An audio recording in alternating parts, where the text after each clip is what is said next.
In this unit, we will focus on religious art, and specifically the art of three religious traditions: Hinduism, Buddhism, and Islam. As always, you'll be viewing a rather dizzying array of works, so now's a good time to step back just a little and consider some central themes that will emerge. One is religious narrative. The period we will cover in the next 3 units is largely a pre-literate age. Most people will not have access to the written word, and the printing press is still waiting in the wings. The central narratives of a religious tradition were told orally or through art. You are already familiar with the Christian narrative, which, trust me, will be a great help. My guess is that you are less familiar with the central stories of Hinduism, Buddhism, and Islam. So in these next lectures and accompanying videos, we're going to introduce you to these narratives. We've already talked about the special characteristics of sacred space: exclusivity, abundance of material wealth and decoration, association with ritual and ceremony, and in many cases, location in a place of spiritual or political significance. In this unit, we will look at Hindu temples, Buddhist stupas and temples, and at Islamic mosques and a tomb, as well as a couple of major Islamic pilgrimage sites. Your long essay for this unit will be a question on sacred spaces that you will answer with reference to a temple, a stupa, and a mosque. Finally, all religious art contains iconography, symbols that serve as a kind of spiritual shorthand for both the narratives and theological teachings of that religion. We're going to focus a great deal of iconography in our study of Hindu, Buddhist, and Islamic art, and much of it will be unfamiliar, so hang in there. In the past, AP exams have always had one cultural context question. The new test still focuses heavily on cultural context, but the long essays are more varied in theme. Still, I think it helps to look at a few of the past questions.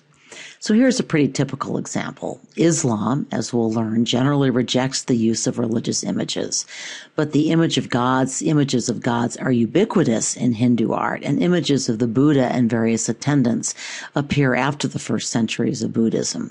Note that you need to be able not just to describe an image, but to relate that description to the religious beliefs and to discuss how the images reinforce that belief.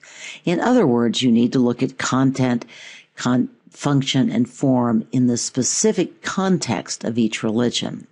This will be one of the essay questions on your unit test, but you'll only need to discuss one required image from the Hindu or Buddhist tradition. You'll not be able to bring in notes, but you should start thinking from the beginning about what image intrigues you.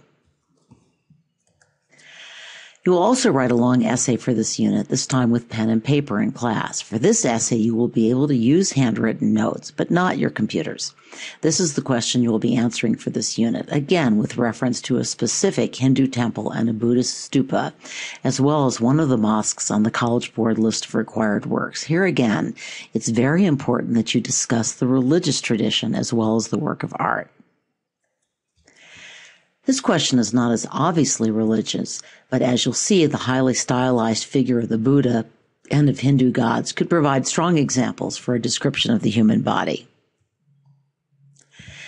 Again, much narrative art is religious art. In just a minute, we'll be turning to the narrative of Siddhartha Gautama, or the Shakyamuni, the original Buddha, and to some of the narratives of the Hindu tradition.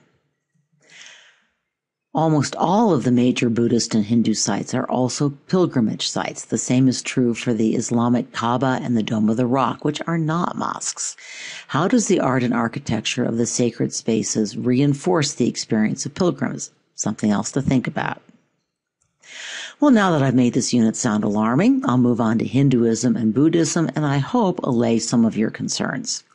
Our story begins in India, where both Hinduism and Buddhism were born.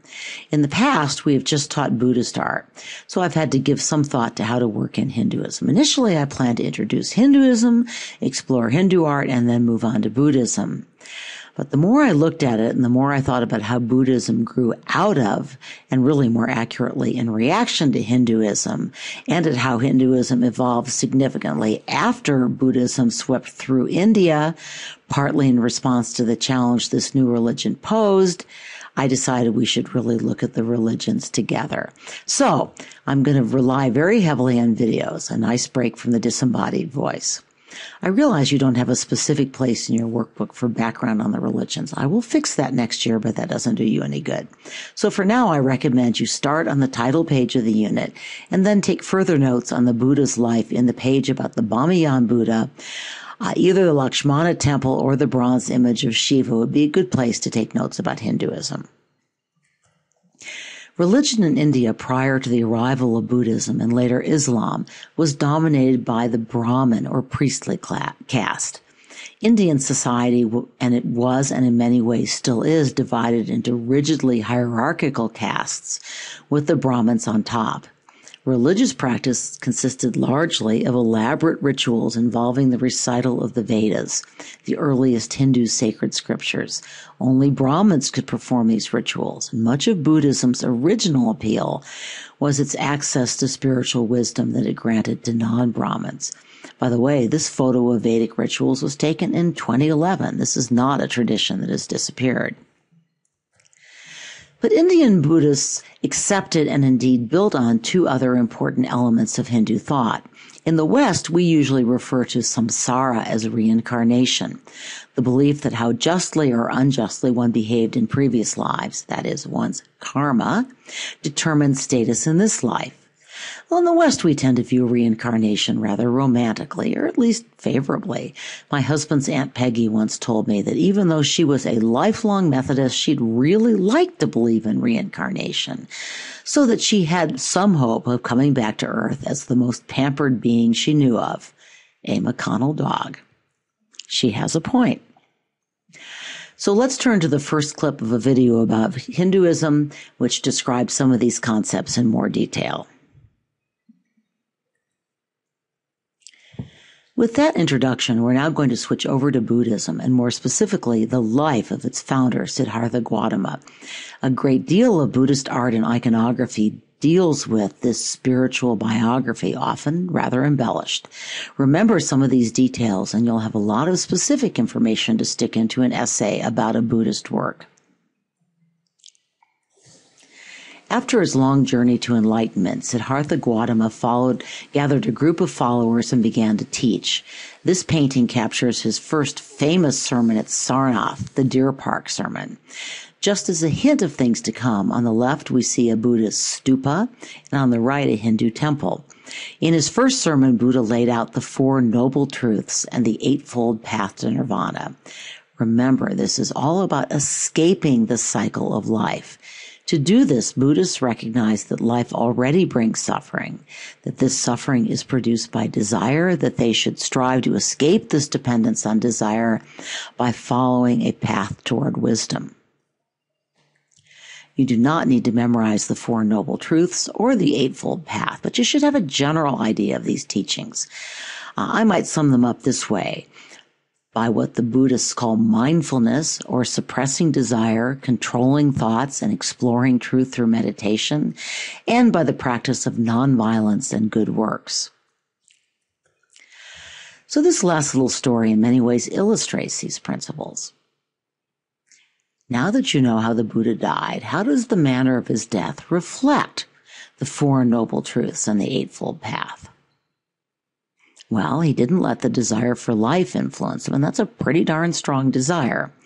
He did not allow evil thoughts to affect his view of the accidental poisoner, but instead he worked for the good of others, both by forgiving the poisoner and by preventing others from being poisoned.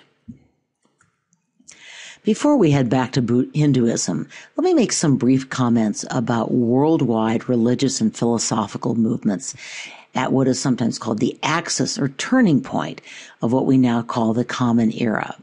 Now, not all historians buy into this notion, but the theory goes like this. Between approximately the birth of Siddhartha Gautama and the death of Christ, new ways of thinking arose in Persia, in India, in China and its surrounding territories under Chinese influence, and in the Greco-Roman world. Striking parallel developments without obvious direct cultural contact between all of the participating cultures. I recently listened to a lecture that explained this new way of thinking in a way that I at least found persuasive. The professor stated that most religions and philosophies before the axial age were concerned with what he called cosmic maintenance, basically keeping the gods satisfied and, when possible, enlisting their help on your side through offerings and sacrifices. What Buddha, Confucius, Socrates, Zarathustra, the later Hebrew prophets such as Isaiah, and Christ offered was a philosophy and/or theology based less on propitiating the gods and more on personal transformation. How do we think more clearly? How do we live more justly? What is truth? How should we pursue it? We've seen how Buddhism challenged a religion based on sacrifices by a priestly caste, a kind of cosmic maintenance, right? And challenged it with a religion or philosophy based on self-transformation through repression of desire, mindfulness, meditation, and good works. Now Hinduism stepped up to the challenges of this so-called axial age. Buddhism spread rapidly, especially after it was adopted by the ruler of the Indian Mauryan dynasty, King Ashoka, in the 3rd century BCE. From there, it spread into Southeast Asia, China, Japan, often with royal sponsorship. Stay tuned for days 3 and 4. Hinduism went into something of an eclipse for a while, and then it underwent a rebirth during the Gupta Empire in the early centuries of the Common Era. One reason for this renaissance was that Hinduism moved away from an exclusive emphasis on priestly sacrifice toward a religion that focused more on personal transformation and on the pursuit of justice, often sharpening the focus on concepts that were important to Buddhists as well, such as karma, or the fate arising from the justice of previous actions. This period also saw new emphasis on a different set of gods, especially Shiva, Vishnu, and a goddess who took on several names and manifestations. So let's watch another clip from the Hinduism video, which talks about this transformation. Well, as you've just learned, Hinduism has a vast pantheon of gods, whom Hindus worship individually, often very personally, but whom they also see as part of a general godhead. In this sense, Hinduism is both polytheistic and monotheistic. Hinduism is also especially rich in dramatic, lively narratives, peopled with demons, with monkeys, with elephant-headed gods, with snakes. So many great stories and virtually no time to tell them.